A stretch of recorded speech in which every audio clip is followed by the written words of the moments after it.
blessed with a lot of beautiful things, from its natural landscapes to its very colorful cultural mix, and of course, the people. There's no reason why we Filipinos shouldn't hold up our chins high. But what's this? Perhaps until now. We all know for a fact that arnis is the martial art of the Philippines. It is regarded as the most systematic and best known fighting art in the country. But little did we know that arnis is just an option of a much bigger system. Kali is the mother art of the Filipino martial arts and the combat systems of the Philippines. Kali, of course, is part of the Filipino language, whereas arnis, as it is popularly known today, or eskrima, are derivatives of Spanish terminology. So Kali is the mother art, because Kali is a root word of kalis, which means the blade. It's a complete system. Although initially you're taught to defend yourselves with blades, kompleto siya eh. Nandun yung steps, nandun yung paghiwas, nandun yung pag-attack. Yun lang nga, unlike karate, imbis na close fist, open ang kanyang kuhan para hindi ka mapalian ng kamay. The practice and use of Kali in the Philippines go as far back as history can remember, especially during those periods of unrest when Filipinos are defending the land from its foreign oppressors. The first recorded combative conflict, of course, is with Lapu-Lapu when he felled Magellan, all the way up through the Spanish occupation time to the American occupation time, up until World War II, where the Bolo Battalion of the 1st Filipino Regiment used these combat systems and these combat skills to fight the Japanese, and including against blade to blade against the samurai. Arnis continued to be practiced here while Kali came to a halt, as if it never really existed in the first place.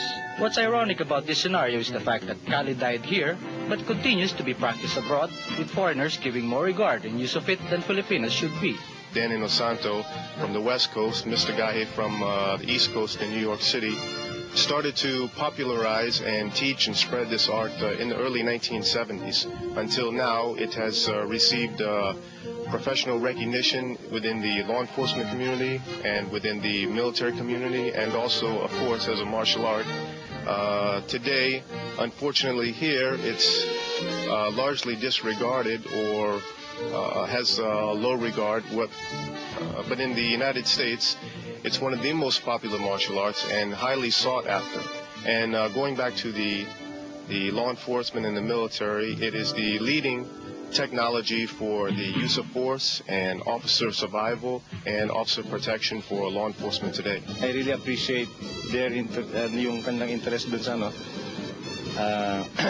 and they're taking time out to teach us. But I think, like I told you again earlier, we should start trying to get historical data on this para hindi siya mamatay. Although the study, practice, and propagation of Kali came to a very sudden demise in the country, it has returned now and slowly picking up its pace with the help of very concerned people who believe in the legacy of rebuilding the glory of the original Filipino fighting art back to its motherland. I am responsible for the worldwide instruction of the defensive tactics safety system of Pekiti-Tirsia, and also the military edge impact weapon system for special operation forces. And I'm conducting this instructor's qualification course for the Force Recon Battalion, which again is reestablishing the martial tradition, the professional trademark, which is the bolo, and the legacy of the Filipino fighting man. And the Force Recon Battalion, who are now pioneering the use and mastery of the art of Kali, are optimistic that in time, its study and philosophy will go side by side with the popularity of arnis, or maybe even surpass it. Kali is just the right type of martial art which we Marines should learn. It's a very good sport because it develops your hindi lang yung muscles mo na you don't become muscle bound. Maganda yung kanyang mga exercises at saka yung kanyang mga like yung naituturo siya dahil nandun yung yung flexibility, yung maneuverability.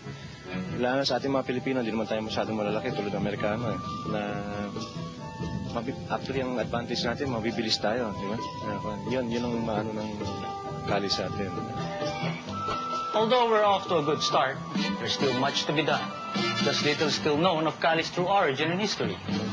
One thing is certain though, Kali for so long as history can remember, pulled through the legacy of the Filipino fighting man in pursuit of freedom. Now that we already have a foot forward, let's build up a pace with more following steps to make a path for others to follow, and not the other way around. For Good Morning Asia, this is Lito Villanueva reporting.